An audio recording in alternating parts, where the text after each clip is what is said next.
The girl from nowhere, the town of Willow Creek, had one traffic light, two diners, and a population so small you could practically call a town meeting over dinner. And somewhere in that modest mix of farms, gossip, the country charm was Ellie Grace Dalton, better known simply as Ellie. She was the type of woman who looked like she should have been painting fences or winning blue ribbons for her apple pies. Not dreaming about defying gravity, Ellie was ordinary, painfully so, by most people's standards.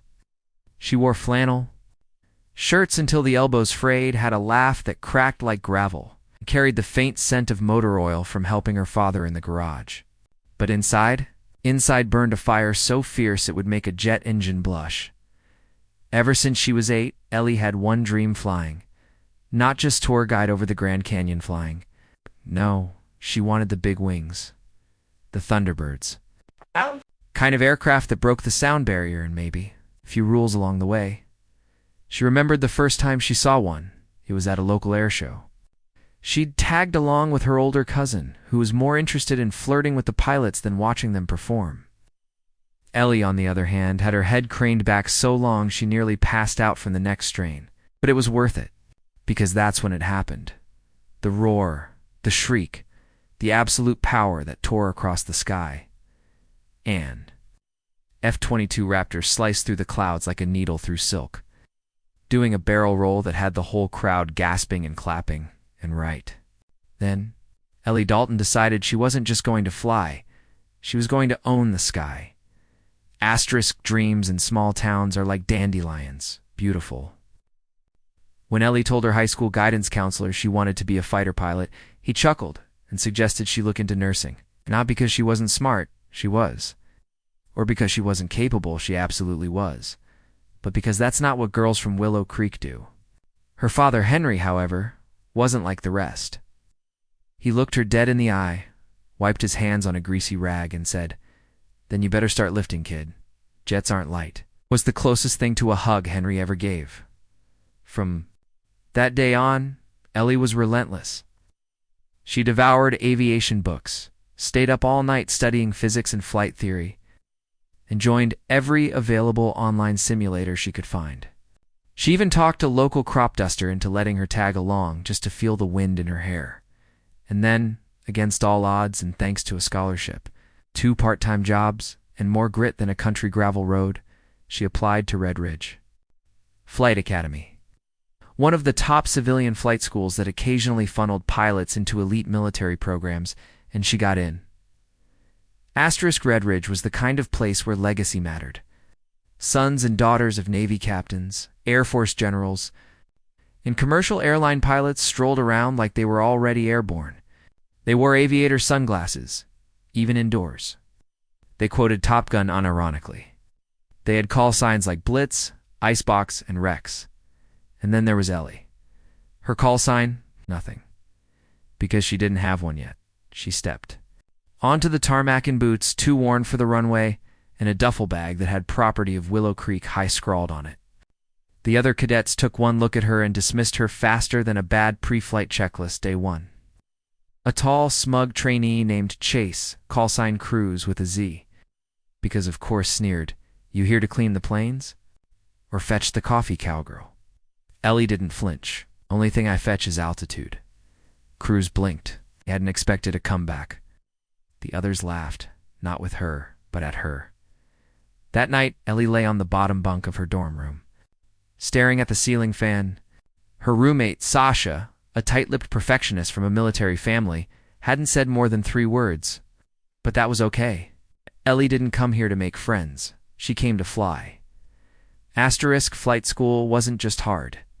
It was designed to break you. It tested your endurance, intelligence, emotional control, and reaction time. And in a place like Red Ridge, it tested your ego. 2. Ellie wasn't a natural in the cockpit. Not at first. She stalled. She overshot her landings. She threw up twice. She confused the AOA for the AGL and got roasted for it during debrief.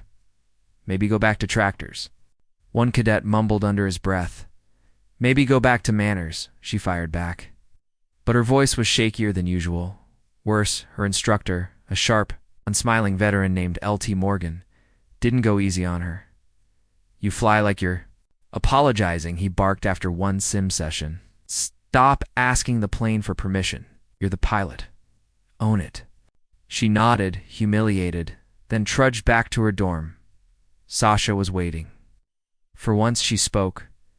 "You fly like you want it too much?" Ellie blinked. "Is that a bad thing?" Sasha shrugged. "Not if you survive it." It's *3 months in, Ellie was on the brink of washing out. Her scores were just high enough to keep her in the program, but low enough that she was on every instructor's radar, and not in a good way. She started doubting everything. What if she wasn't meant for this? What if they were right? What if all she'd ever be, was a grease-smudged girl from nowhere with a pipe dream? She called her dad that night. Henry didn't say much. But when she said, "I think I'm failing," he paused. Then he said, "Good." Ellie blinked. "Wait. What?" I said, "Good. Means you're pushing hard enough to find your limits. Now you just gotta punch through them. Or sit there and feel sorry for yourself. Up to you." Then he hung up. Classic. Henry. But it worked. Ellie stopped trying to prove herself to the others. She woke up earlier, practiced longer, rewatched training footage until her eyes blurred. She asked questions not because she was afraid, but because she wanted to get better. And slowly, painfully, it started to show. Her maneuvers tightened. Her confidence grew. L.T. Morgan, who still didn't smile, stopped criticizing and started correcting, which, in his language, was practically a standing ovation. Sasha started leaving notes on Ellie's locker with tips. "You dip your nose too much on stall recovery. Try this next time." Short, efficient, but helpful. The others noticed. Eve and Cruz, especially Cruz, one afternoon during a particularly brutal dogfighting sim. Ellie locked him in her sights and tagged him in record time. The instructor's voice crackled through. "The cums, Dalton, did you just ghost Cruz?" Ellie grinned under her helmet. "Affirmative. It wasn't that hard to find." Call sign: nobody. By the time the second semester of Red Ridge Flight Academy rolled in, the autumn air had turned sharp and unforgiving, just like the training schedule. The trees that lined the dusty roads outside the academy flamed red and gold, a cruel contrast to the icy steel world Ellie found herself entrenched in. The heat of summer had burned away most of the weak and uncertain cadets. A third of Ellie's original cohort had either dropped out, washed out, or been asked to leave. Some left quietly, shame buried behind dark sunglasses and muttered excuses. Others left angry, blaming the program, the instructors, or the equipment. But everyone knew who stayed weren't necessarily the smartest or strongest, were the ones who refused to break. Ellie had made it through the crucible of her first few months with her knuckles raw, her pride bruised and her willpower tempered into something close to unbreakable. Her hands no longer trembled on the yoke. Her voice didn't falter during radio calls. Her confidence was no longer an act, it was earned, piece by painful piece, in the cockpit. But despite her growing list of flight hours and a significant improvement in her sim scores, something still clung to her like smoke. She didn't belong. It's not in the eyes of most of her peers, not in the sharp, narrowed gaze of her instructors, and certainly not in the unofficial hierarchy of the academy. Where connections whispered louder than skill and reputations were built in lounges, not runways. No one said it out loud, of course. Red Ridge was too polished for that. But Ellie heard it in the clipped tones, saw it in the way briefing rooms grew colder when she entered, and felt it in the subtle, yet calculated snubs. When other cadets started getting nicknames, call signs, they were often earned after moments of daring or humor. Sometimes even failure turned into folklore. Cruz had gotten his after clipping a runway light and still managing a textbook landing. Sasha had hers echo for her pinpoint memory and ability to repeat entire conversations verbatim. Ellie was still just Dalton. Worse, nobody. It was an unspoken rule. You didn't get a call sign until you were one of them, until you'd proven not just that you could fly, but that you belonged in their club. Lee's call sign, if she ever earned one, wasn't, "It's just going to be a nickname."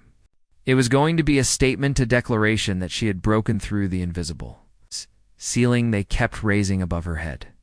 The academy shifted into Phase 2 training, focusing on complex maneuvers, high-pressure scenarios, and multi-aircraft coordination.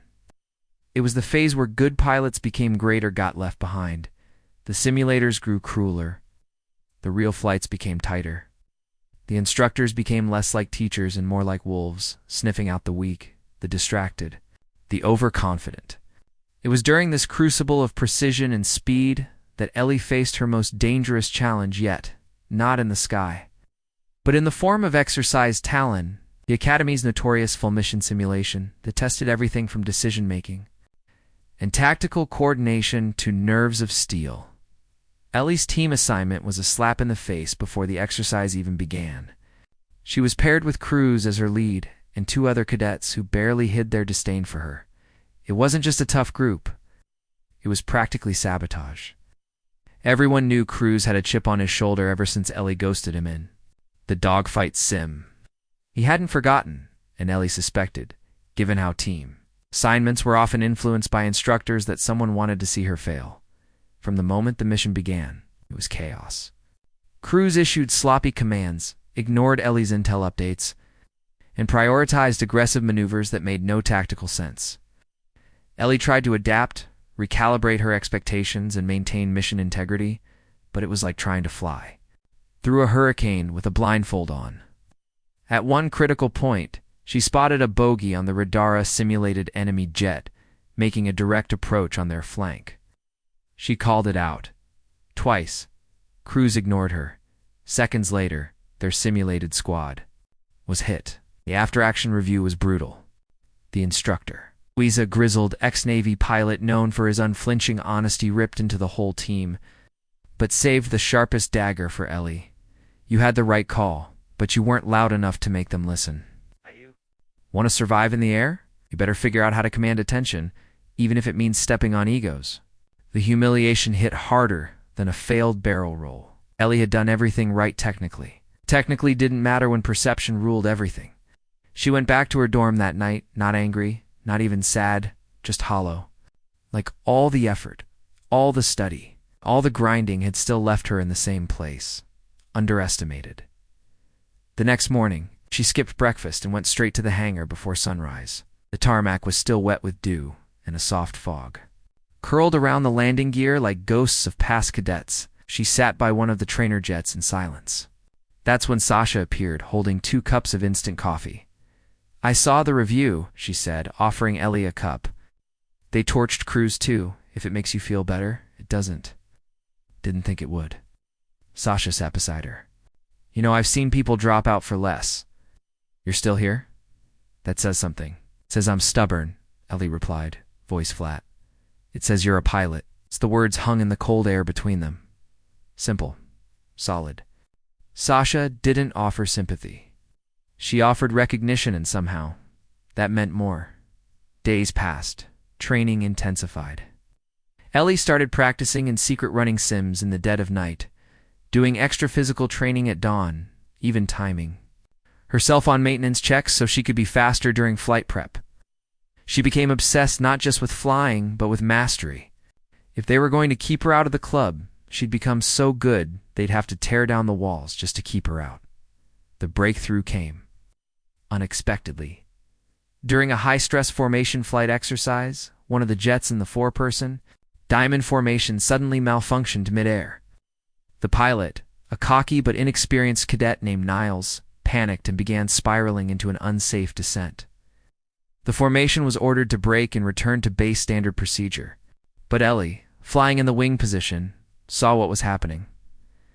Niles wasn't just malfunctioning, he was about to eject. Too early. Too low. Without waiting for instructions, Ellie maneuvered her aircraft dangerously close, matched his descent rate, and opened a comms link directly to him. Niles, breathe. You're not losing hydraulics. You're stuck in override. Switch to manual and retrim. You do not need to eject. There was silence, then a shaky voice. You sure? Flying the same damn bird? You can do this now, move. She guided him down like a guardian angel with a throttle. When they finally touched down, the emergency team was already running to Niall's plane. It was fine, shaken, but alive and still inside the jet. Ellie walked back into the debrief room, expecting a reprimand. She'd broken protocol, intervened. Without orders, played the hero. She waited for the hammer to drop. Instead, Captain Ruiz looked up from his clipboard and said, "Dalton." She stiffened. "Nice flying. Risky as hell, but clean. You've got teeth." He paused, then said something she didn't expect. "You've earned your wings. And your call sign." The room grew still. A few cadets turned. Cruz scoffed quietly. In the corner, Ruiz didn't smile, but his eyes gleamed. "From now on, you're grit, because you've got more of it than most pilots I've seen in years." It wasn't flashy. It wasn't cool. But to Ellie, it was perfect. She nodded. "Thank you, sir." Later that night, Sasha tossed a soda at her from the bunk above. "Grats, Grit. About damn time." Ellie smiled for real for the first time in weeks, because now, she stepped into that cockpit. She didn't just carry her father's quiet faith or her hometown's underdog dreams. She carried a name, a legacy. One she carved out not by being loud or lucky, but by refusing to quit. Even when the skies turned black and unfriendly, she was Grit, and the sky had just started to notice. Into the fire, the transformation from Dalton to Grit didn't change the landscape of Red Ridge Flight Academy overnight. But it shifted the air currents in ways that couldn't be ignored. There was something different now in the way Ellie walked into the hangars, not arrogance, but assurance. Her shoulders were squared with purpose, not pride. And she carried herself with the quiet energy of someone who had stopped asking for permission to exist in spaces she belonged in. People no longer laughed when her name was called during roll, but most cadets had begun to nod in acknowledgement when she passed. Respect at Red Ridge was earned in the air. Ellie had paid for hers in full. The Academy's final training phase was infamous, brutal even by military standards, and it was known unofficially as hell. Flight. It wasn't a single exercise or mission, but a gauntlet of challenges that mimicked real-world scenarios in escalating levels of complexity and danger. Engine failures, hostile airspace navigation, mid-air refueling under duress, emergency landings, air-to-ground coordination. It was a war zone in all but name. And now that Ellie had proven she could fly with the best of them, she was being thrown into the heart of it. But what truly separated Hell Flight from the rest of Red Ridge's rigorous training wasn't just the simulations, it was the fact that the final segment took place on active-duty joint operations bases, where cadets weren't just shadowing seasoned pilots, they were flying real missions, real aircraft. In real-time training environments where errors weren't logged for review, but could cost lives or destroy multi-million-dollar equipment, Ellie, or rather Grit, was assigned to Falcon Base, a high-security installation nestled in the Nevada desert, where military and civilian pilots alike ran joint operation simulations with live systems and critical response protocols. It was the final proving ground before a cadet could even dream of being considered for elite fast jet programs, including perhaps one day the coveted F-22 Raptor. Her first week at Falcon Base was a blur of motion and discipline. Wake up. Calls at 0400, briefings that ran on toasts and black coffee, gear checks in the pitch dark, and drills that pushed every part of her mind and body to their threshold. She learned quickly that here, there were no second chances. Everything had to be done fast, done right, and done without complaint. There was no place for ego and no room for doubt. The instructors were no longer teachers, but operational commanders. Watching with hawk-like focus for the cadets who would fold under pressure or fall behind, Grit didn't fold. She absorbed everything, like a sponge, not just the technical protocols, but the rhythms and undercurrents of the crew. The way experienced pilots communicated with almost telepathic precision, the small gestures, the clipped code phrases, the subtle tells of when something was wrong before alarms even triggered. She made mistakes, of course. Once she missed a comms relay timing and was late to a check-in. Another time she overcorrected during a simulated missile evasion drill and triggered a ground proximity warning. a cardinal sin in the eyes of her flight lead, Captain Teresa Matheson, known across bases as Burnside, both for her legendary flying record and her nuclear-level temper. "You want to be a hotshot, Grit?" Burnside snapped in the debrief, slamming a folder on the desk with enough force to rattle Ellie's water bottle. "Then fly like your life's on the line, because one day it will be. And if you're lucky, it won't just be yours." Ellie didn't make that mistake again. Every inch of her focus sharpened like a knife. It wasn't long before she was tapped for one of the most complex joint simulations on record, Operation Iron Dagger. It was a 2-day mission involving multiple teams, dozens of aircraft, and high-speed coordination with ground forces and simulated naval threats. The operation was to simulate a defense response to a mock air incursion into U.S. airspace, including radar jamming, weather complications, and limited fuel parameters. A recipe for chaos that would test every variable of a cadet's judgment. Ellie was paired with 3 other pilots in a squadron formation, flying F-16 trainers outfitted with simulated F-22 radar systems. She was slotted into the rear wing position, a role that required absolute trust and precision to maintain formation integrity while providing critical recon feedback. Among her team was a pilot named Quan, a quiet, brilliant tactician known for his methodical approach, and Lieutenant Reyes, a Navy pilot on exchange who flew like he was born in a jet. And, to her chagrin, Cruz, who had somehow landed squadron lead. Whether it was nepotism or a last chance to prove himself, no one could say. But Ellie knew one thing. She couldn't afford to let his ego get them killed. The first day of Operation Iron Dagger went according to plan.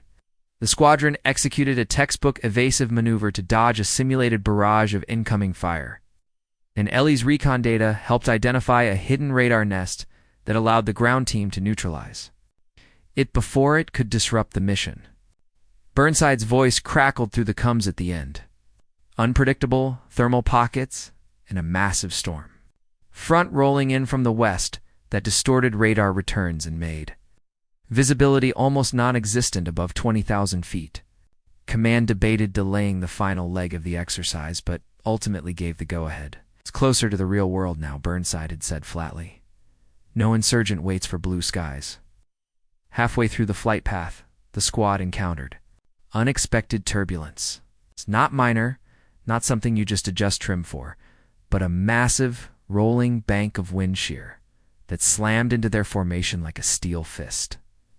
Quan's jet went into a minor spiral, but recovered quickly. Reyes adjusted his trajectory with surgical skill. Cruz, however, panicked and pulled too hard on his stick, the blinking of his tail beacon moving erratically toward her.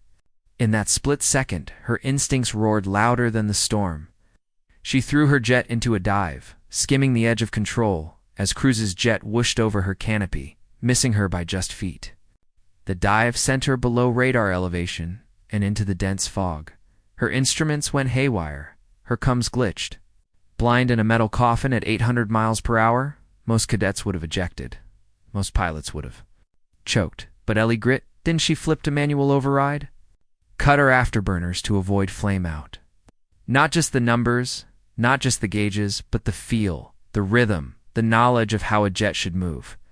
It used the terrain scanner to orient her direction, throttled into a climb, and broke through the cloud cover just in time to hear Quan's voice crackling through the headset. "Grit, status."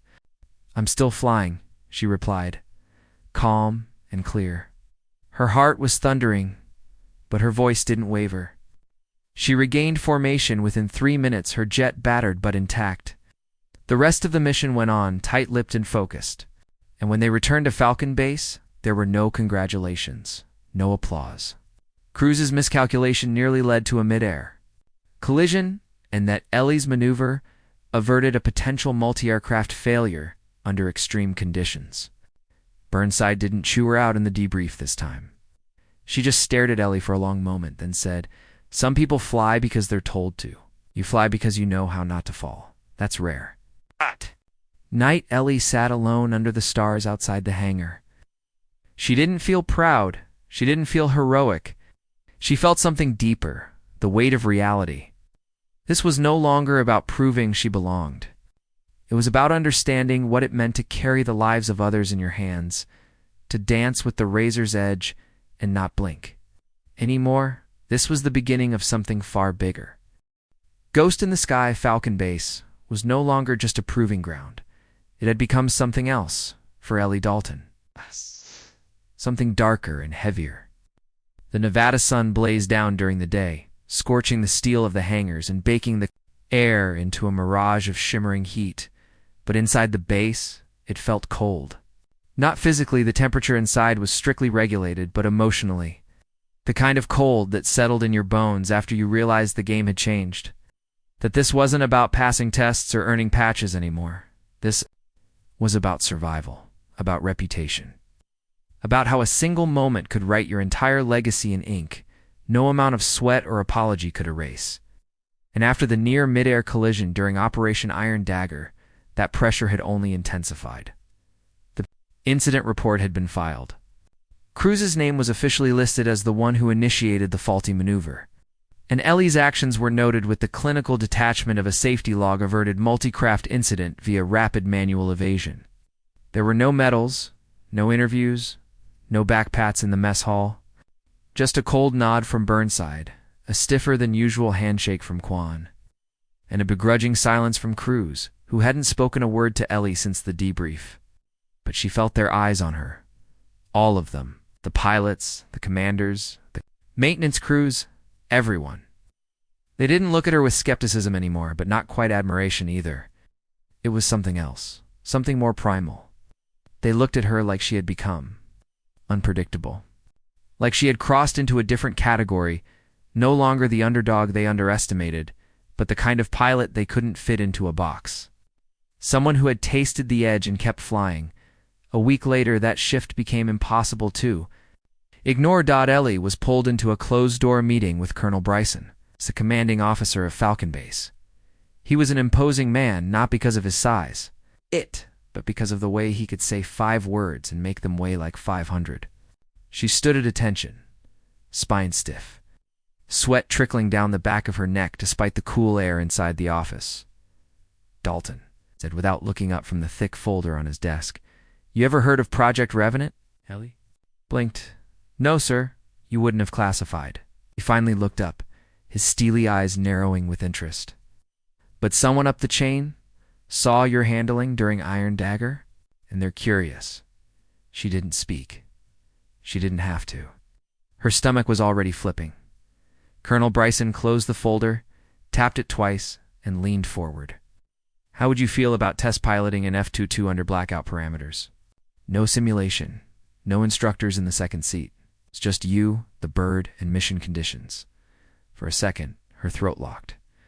Every part of her training, every sleepless night, every humiliating early flight where she'd been told she didn't belong, all of it came crashing into that one moment. And yet, when she finally spoke, her voice was steady, low, and certain. "I'd fly it like it was mine, sir." "Good," Bryson said, sliding a clearance packet across the desk. "Because you leave at 0500 tomorrow." What followed was a whirlwind of security briefings, biometric scans, non-disclosure agreements, and medical evaluations so thorough, Ellie joked, they probably knew what she ate for breakfast 3 years ago. She wasn't told exactly where she was going. Only that she'd be flown in a sealed, blacked-out transport jet to a remote facility in the Southwest desert. The kind of place that didn't exist on maps and didn't show up on satellite feeds. She was allowed 1 duffel, 1 uniform, and no electronics. When she asked who else would be there, the officer escorting her simply said, "You'll find out." The next morning, she boarded the transport in silence. The plane lifted into the night sky, the interior lit only by a dim red bulb. There were no windows, no chatter, no hints of where she was being taken. It felt less like a flight and more like being smuggled into history. When the plane finally touched down, she stepped out into blinding sunlight in a landscape so stark and alien it took her breath away. Endless stretches of cracked red earth stretched to the horizon, broken only by a massive hangar carved into a mountainside like a secret entrance to another world. The guards who met her wore no insignias. Their weapons were real, Her expressions weren't.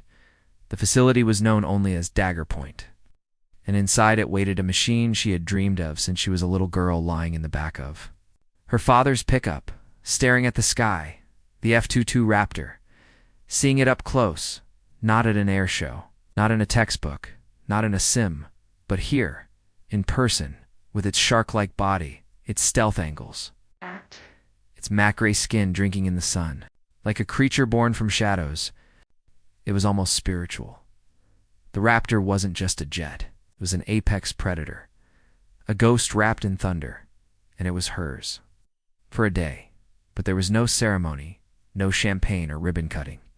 Instead, Ellie was handed a new flight suit embedded with telemetry sensors and told she had 48 hours to learn the modified controls. The Raptor she'd be flying wasn't standard. It had been equipped with a new AI-assisted threat assessment system and cutting-edge maneuver vectoring that hadn't been approved for general fleet use. In short, if something went wrong, the jet couldn't be recovered remotely. A pilot would have to fix it in flight or eject. There were 4 test pilots on base. 2 men, 1 woman, and Ellie. The others had hundreds of hours in F-35s, F-18s, and experimental stealth craft. Ellie was the least experienced by far. The chief engineer had insisted she be included after seeing her reaction times and decision-making from Iron Dagger. He called her the anomaly worth betting on. The mission was simple in design, but lethal in execution. Navigate a mock engagement scenario against K, 2 drone-operated 5th-gen jets equipped with offensive AI, avoid detection, and K control through electronic countermeasures, and engage only when necessary. Ellie would be the second pilot to attempt the run. The first had been forced to eject after a targeting system glitch spiraled the aircraft into an uncontrollable spin.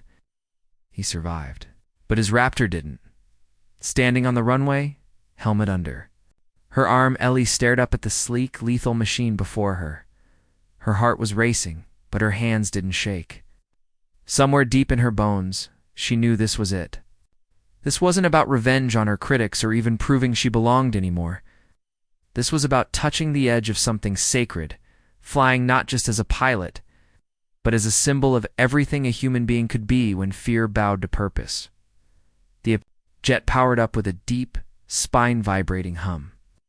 Ellie climbed into the cockpit, her breath steady, her eyes scanning the HUD with laser precision. As the canopy closed above her, sealing her into silence, she whispered a single word, "Mine." And then she launched. The Raptor tore down the runway like a beast unchained, breaking through the veil of air and disappearing into the sky with a soundless scream. For the next hour, Ellie flew like she was born to, executing hairpin turns.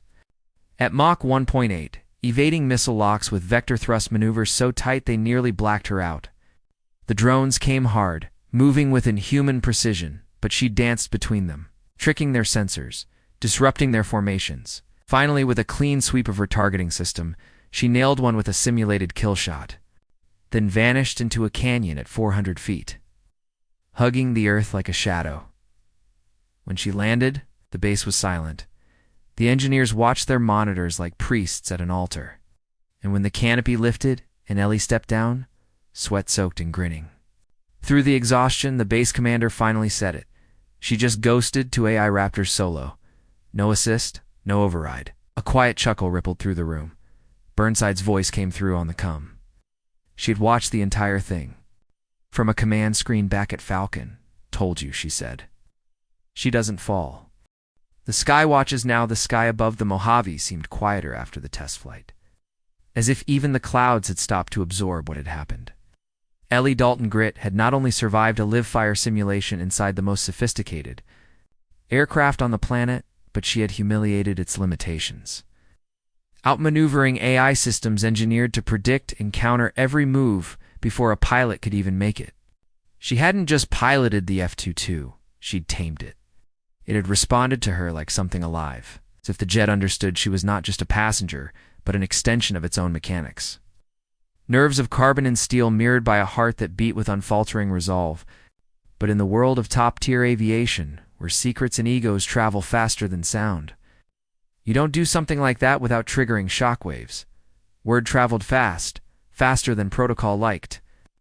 Within days, the test flight footage, which was never meant for public consumption, had made its way up the ladder.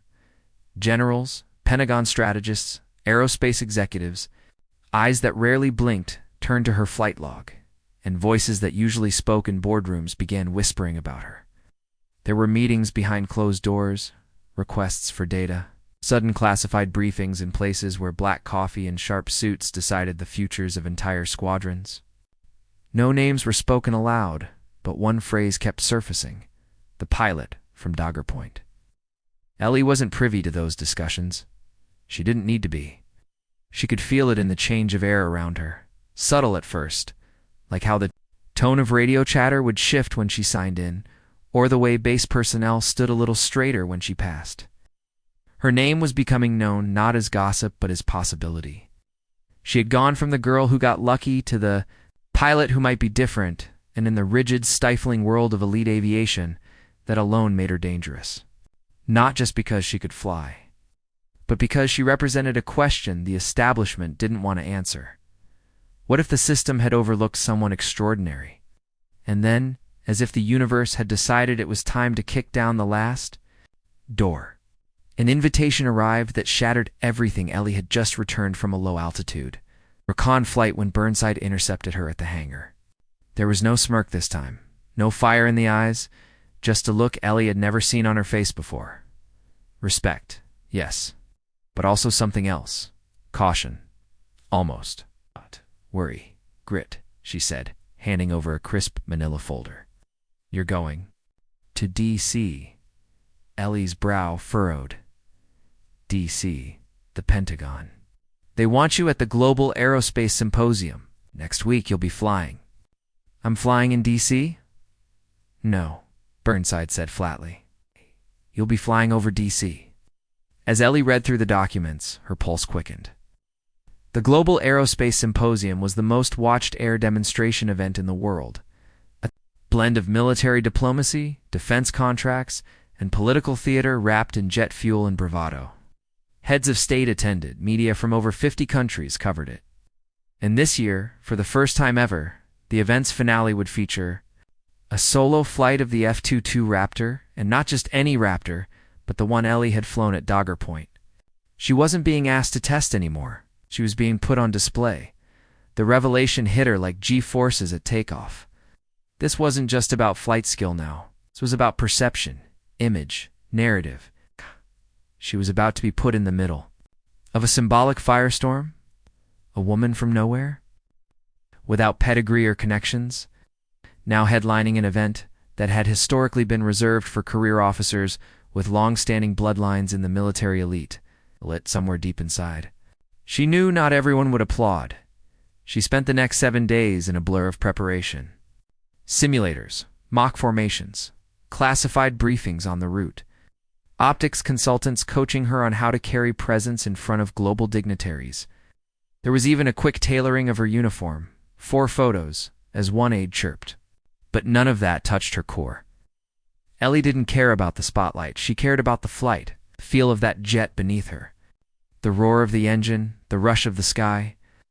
If she was going to be the face of this moment, she'd let her flight be the message, not some rehearsed soundbite. When she finally touched down at Andrews Air Force Base in Washington, D.C. Atmosphere was surreal. Red carpets for brass, rows of press barricades, security details buzzing around like hornets in tailored suits. A military attach met her as soon as she descended from the transport jet, offering a tight smile and a, "Ma'am, this way, please." She barely had time to exhale before being ushered into a media tent where photographers clicked with machine gun intensity. For the first time since Red Ridge, Ellie felt overwhelmed, not by pressure, but by pretense. She had spent years in the grind, fighting just to be seen. Now, everyone was staring, not out of doubt, but spectacle. The morning of the flyover arrived, cloudless and blue, the kind of day pilots dream of. The stands were packed with military brass, aerospace CEOs, and foreign dignitaries. Live streams were active across every major broadcast network. And on the tarmac, the F-22 stood gleaming like a blade unsheathed. Ellie suited up in silence, her fingers steady as she pulled on her gloves, zipped her G-suit, adjusted her helmet. What? The crew chief nodded. No words were exchanged. There didn't need to be. She climbed into the cockpit and looked out across the airfield. In the distance, she could see crews now a part of a commercial training program, standing with a group of corporate observers. Their eyes met for a split second. He didn't smirk. He didn't scowl. Just looked away. The radio. Crackled grit. You are cleared for takeoff. Runway 7. Godspeed. She didn't reply, just rolled onto the tarmac and opened the throttle. The F-22 screamed into the sky. What followed was not a demonstration. It was a declaration. Ellie tore through the clouds with a precision that made the crowds gasp. Barrel rolls so tight they bent physics, dives so fast they blurred the ground, climbs so vertical they looked impossible. Her maneuvers were not just technically flawless, they were alive.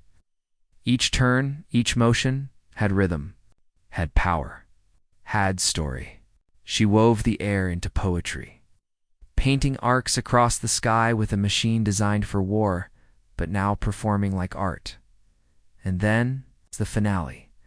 A high-speed pass at just under Mach 2, low enough to rattle windows, high enough to stay legal.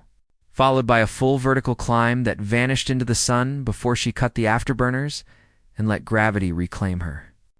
Falling back to Earth like a phoenix in slow motion. When she landed, the silence was deafening, and then the applause came. Not from everyone. Some clapped with hesitation, some didn't clap at all, but Ellie didn't need their approval. Had flown for herself. For the little girl from Willow Creek who once stared at fighter jets and dared to believe. For every underdog who'd been told to fetch the coffee instead of fly the plane. And for the sky, which had never once doubted her. After the ceremony, she was approached by the Air Force Chief of Staff himself. "We've been looking for someone to lead the next generation of Raptor pilots," he said quietly. "We think it should be you." Ellie just nodded. Her heart was too full for speeches, because now they all knew her name, and she had only just begun to fly. When she landed in front of them all, it had been 2 years since Ellie Dalton had last stepped foot on the Red Ridge tarmac. Yet the smell of jet fuel and sun-baked asphalt felt like it had never left her skin. Time has a funny way of folding in on itself when your days are measured in sorties, debriefs, and pre-flight checks. Back when she arrived here fresh off a bus and weighted down with more dreams than gear, she was invisible, just a simple woman from a nowhere town, a name in a file that instructors didn't expect to remember. Now her name echoed through the very halls that had once barely registered her presence. Not because she asked for it, but because she had earned it with blood, sweat, a flight path that had sliced through every limitation they'd tried to place on her. The reason for her return was part ceremonial, part classified. The official story was that Red Ridge Flight Academy was hosting a Legacy Day, a celebration of its most decorated graduates, designed to inspire cadets and impress a few carefully selected defense officials who were coincidentally visiting that week. But beneath that glossy surface lay the real reason. The Air Force had requested a demonstration from one of their elite combat aviators, a solo performance in an F-22 Raptor to close the ceremony. Ellie Dalton was now not only cleared for solo tactical command in the Raptor fleet, but had recently been assigned to a top-secret experimental program integrating advanced stealth pilots with AI-assisted ground operations. The details weren't public. Her presence, however, was hourly. Her flight over the skies of Washington, D.C. had gone viral, not just on news stations, but across the internet. Flight enthusiasts, aspiring cadets, and even those who had never cared about jets had seen the girl from nowhere carve poetry into the clouds. She returned to Red Ridge under a cloudless sky. In a black SUV with no nameplate and 2 silent escorts, when she stepped out, her flight suit was crisp, her boots shined, her posture perfect. But it wasn't the uniform that made cadets stop in their tracks. It was the way she walked. Not like someone trying to impress, but like someone who had nothing left to prove. Every instructor who had ever doubted her now stood behind podiums or watched from balconies. The memory of who she used to be crashing against the reality of who she had become. The airshow demonstration was scheduled for late afternoon, the sun dropping low enough to bathe the runway in gold. The crowd gathered, cadets, instructors, visiting officers, even local press. Among them were her former classmates, some still in the program, others now instructors themselves. And standing near the hangar, wearing his trademark aviators, and holding a coffee he hadn't earned, was Cruz. He hadn't gone far in the years since. A few corporate consulting gigs, a few lukewarm commendations, and now a job training lower-tier commercial pilots. His trajectory had leveled flat, and expected, he was still there. But he had never gone where Ellie had. She didn't even nod at him. She just walked past all calm gravity and focused silence. Inside the hangar, the F-22 Raptor waited like a sleeping beast. It had been flown in under high security, its exterior spotless, its systems humming with potential. As Ellie approached, she couldn't help but feel that old, familiar charge, the electric intimacy of woman and machine. She didn't just fly this jet, she understood it. It was an extension of her will. When she climbed into the cockpit and the canopy lowered over her, it wasn't a ritual, it was a reunion. The control tower crackled. "Grit, you're cleared. For launch, let's show them why the sky still listens." She didn't respond. She didn't need to. She pushed the throttle forward. The Raptor howled to life. It streaked down the runway and ripped into the air, climbing with such speed that it momentarily vanished into the sun. A second of blindness, a hush across the audience, and then she dove. Not a clumsy plunge, but a calculated, stomach-twisting drop that stopped just above the crowd's eye line before she twisted. Upward again in a corkscrew maneuver that should have been impossible at that altitude, gasps erupted. Even the instructors, the ones who had spent decades in the air, looked stunned. She didn't follow the standard demo pattern. She danced her own choreography across the open blue, barrel rolls tight as a pinhole, loops so fast they blurred the air, and a low-altitude pass that kissed the runway so closely it shook the banners. Her flight wasn't just power, it was poise, precision, art. But then came the moment that mattered most. After 20 minutes of aerial mastery, she veered off, climbed to 30,000 feet, then nosed down into a dive. It wasn't just steep, it was vertical. A straight arrow, the Raptor, shrieking as it cut through the atmosphere. And then, at precisely 1,000 feet above the ground, she cut the thrust. Executed a brake maneuver mid-air, rotated the aircraft 180 degrees, and landed in a smooth, perfect glide, the wheels kissing the ground like silk. Directly in front of the cadet viewing platform, silence, and then an explosion of applause. Some cheered, some cried, and some, like Cruz, just stared, not with anger anymore, but with a kind of bewildered reverence. Because in that moment, all the old assumptions shattered. Ellie Dalton unstrapped, climbed out of the cockpit, and stood on the wing. No speech, no swagger. She just looked across the crowd, eyes sweeping over the place that once treated her like a joke. And then she raised a hand, not in salute, but an invitation. An unspoken message to every cadet, every doubter, every future pilot watching. You don't have to be born into greatness. You can fly into it.